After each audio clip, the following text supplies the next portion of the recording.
Dobrý den, zdravím všechny, kteří sledují naše recenze. V té dnešní se zaměříme na Sony kameru HDR CX730. Jedná se o nejvyšší model mezi kamerami Sony. Je to tedy Full HD kamera, která ukládá svůj záznam na volitelné paměťové karty. Slot na ně je zde. Oproti nižším modelu má kamera hledáček, který se obzvlášť hodí v létě, kdy vám do obličeje svítí sluníčko. Kamera se může pyšnit objektivem Carl Zeiss, což je vysoce výkonný objektiv Vario Sonar T. 26 mm širokouhlým záběrem, 10násobným optickým zoomem a 24 megapixelovým fotoaparátem.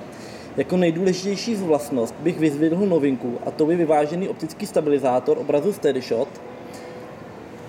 Jedná se o výkonný systém proti roztřesení a zajišťuje až 13krát stabilnější snímky a je účinný v celém rozsahu zoomu. Jediná kamera, která se může rovnat svou jedinečností, je stejný model, a to sestřička této, a to je HDR PE740, což je úplně stejný model, který má navíc vestavěný projektor. České menu je v dnešní době standard, stejně tak jako automatická volba scény. Toto a spousta dalších videí najdete u nás na Facebooku Sony Center